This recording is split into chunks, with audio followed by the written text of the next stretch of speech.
السلام علیکم ورحمۃ الله وبرکاتو. پیگاه شنوی سه مخاطب یم یو ځل بیا تشبیه قسمونه د یو سیس پاتې او دومره ډېرې خبرې مې وکړې څوک به رانه تنګ شوی وي. دا ضروري و در سره لکه اوس موږ سره مفرد تشبیه خو زده شوي موږ ته. مفرد تشبیه مطلب دا و چې مشبه او مشبه به دواړه پکې یو راځي که نه، دغه ته مفرده وایي. خو مرکبه تشبیه چې کومه ده هغه کې مشبه دوه راځي او بیا مشبه به چې کوم ده هغه هم دوه راځي، خو صورتونه هم دوه وي، یعنی صورتونه دوه صورتونه وي. لکه پاسه یو حالات راغلی وي، هغه حالات جواب لاندې وي. په زرکاڼي کتاب کې مرکبه تشبیه چې کومه ده هغه بله ګرځولې ده او تمثیلي او ضمني ده بله ګرځولې ده، خو عربی کې داسې نه ده. عربی کې مرکبه تشبیه چې کوم ده دا یې راوړې ده، ویلي چې د مرکبه تشبیه دوه ډولونه دي، چې یو تمثیلي ده او بله ضمني ده. دا د مرکبه تشبیه په عربی کې هغه ده تعریف ده، یعنی مرکب تشبیه چې کوم ده مفرد تشبیه خو اوس موږ سره پته ولګېده چې څومره وي که نه. اوس موږ سره مرکب تشبیه دوه ډولونه دي په عربی کې، چې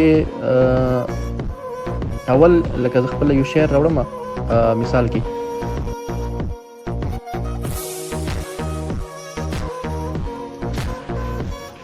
مرکب تشبیه کې تمثیلي تشبیه چې کوم ډول ده هغه دغسې ده چې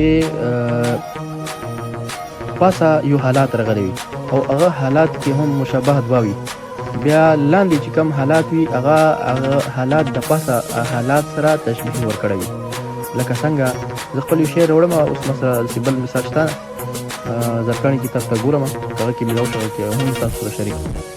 لکه اوس یو شعر ده چې ستا محفل کې زما داسې یو مثال دی، د سپوږمۍ سره یو ستوری وم اسمان کې.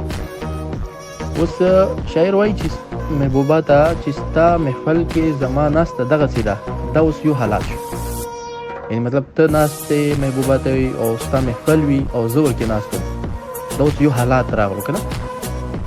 د سپوږمۍ سره یو ستوری وم اسمان کې، لکه چې د سپوږمۍ چې کومه ده دې کې سپوږمۍ او ورسره ستوري چې کوم دي او ستوري کې یو ستوری زه وم، یعنی مطلب دا چې محبوب چې کوم محبوب ده او محفل ده، محفل کې نور کسان هم دي او دا نه محبوبه ده او محفل ده ورسره محبوب هم ناسته.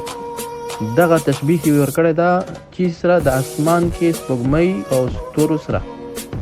نو اوس محبوبه چې کومه ده د سپوږمۍ په شان ورځي ده، محبوبه مشبه ده، او ستوري سپوږمۍ چې کومه ده د مشبه به ده، او محبوب چې کوم ده دغه مشبه ده، او ستوری چې کوم ده ستورو کې یو ستوری دا مشبه به ده. نو دغه ته دې کې چې کوم موږ ګورو عادات هم شته که نه، ستا محفل کې زما داسې دغه چې کوم ده حرف تشبیه ده وجه تشبیه، نو عادات هم پکې شته. تمثیلي تشبیه کې دغسې وي، لکه اوس مثال دی کې هم اختلاف شته. په پښتو کې وایي چې تمثیلي او مرکبه جدا جدا څیز ده. تمثیلي کې اداکارۍ وي او د مرکب کې اداکارۍ نه وي، خو عربۍ کې دا یو څیز ده. د دې کې که بیا موږ سوچ وکړو عادات هم شته، یعنی مطلب دا چې مشابه دوه راغلو بلکې درې راغلي، خو درېیم زه ځکه نه په ګوته کوم بیا به انشاء تاسو ګډوډ شئ، کنې هغه اسمان او محفل دا هم مشبه به دي، خو زه بس د دوه درته کومه چې ګډوډېږي نه سړی. نو مشبه چې کوم محبوبه ده او سپوږمۍ مشبه چې کوم ده محبوبه ده، سپوږمۍ مشبه به ده، او چې کوم ستوری ده دا مشبه ده مشبه به ده، او محبوب چې کوم مشبه ده. نو دا دواړه سره راغلي دي، نو دې ته وایي تمثیلي تشبیه. عادات هم پکې راغلي.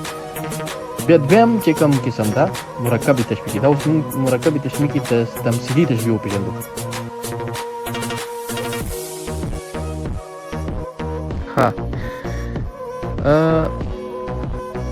دویم چې کوم سره ده هغه تمثیلي نه ضمني تشبیه ده.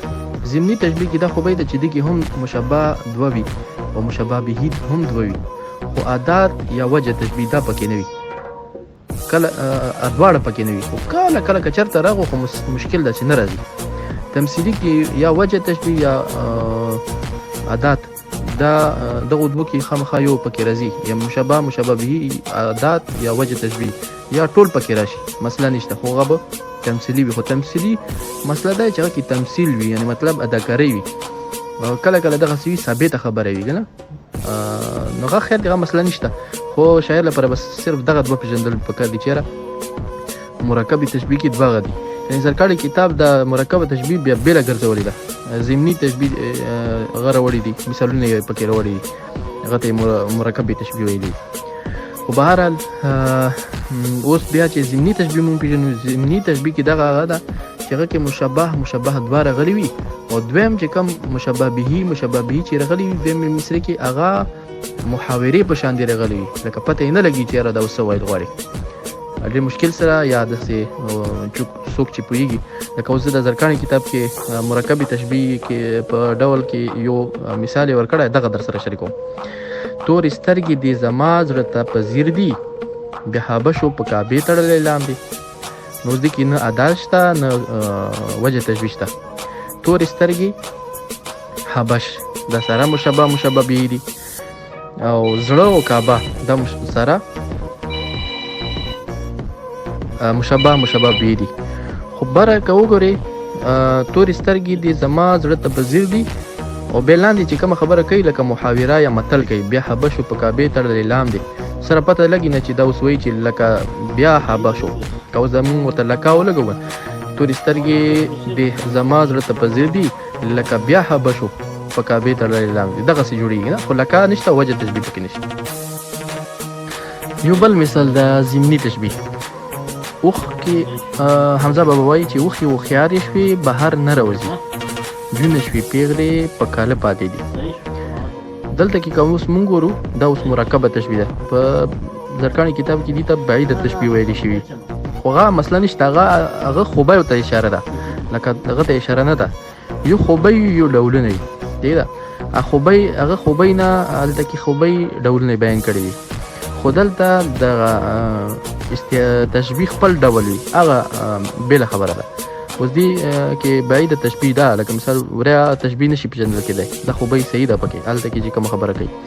خو چې کله بیا مونږ عربۍ ته وګورو، عربۍ کې دا مرکب تشبیه کې راځي، مرکب کې ضمني راځي. څنګه راځي؟ اوښې هوښیارې شوې بهر نه راځي. یو دلته کې اوس وایي چې اوښکې هوښیارې شوې بهر نه راوځي، جونې شوې پیغلې په کاله پاتې دي. نو اوس نه لکه شته نه وجه تشبیه شته، خو دا سره تشبیه ورکړې ده. اوښکو ته جنو سره تشبیه ورکړی ده، او پیغلې او د هوښیارتوب دا سره تشبیه شوي دي، یعنې اوښکې مشابه او جونې چې کوم دي دا مشابه به دي، هوښیارۍ او پیغلتوب دغه سره غدي، هوښیارۍ مشابه او پیغلتوب مشابه به دي، نه ادا شته نه وجه تشبیه شته. نو دې ته وایي چې ضمني تشبیه. نو موږ سره دوه تشبیه شو دلته مرکبه تشبیه کې، په عربۍ کې هم دغسې ده، دا لکه عربۍ چې کومې خبرې دي هغه دي. نو شاعر ته دا هم زده کول پکار دي چې مرکبې تشبیه کې موږ سره دوه تشبیهات دي، یو تمثیلي ده چې عادات هم راځي پکې، حالات هم راځي، دوه صورتونه هم راځي، خو عادات یا وجه تشبیه یا دواړه پکې وي. او ضمني تشبیه چې کوم ده هغه کې هم دوه صورتونه راځي، حالات په حالات راځي، خو وجه تشبیه عادات پکې نه وي. دویم چې کوم مشابه به ولا صورتونه هغه په محاورې یا متل په شان دي راځي. دغه نن د تشبیه مکمله خبره چې کوم شاعر لپاره زده کول پکار دي.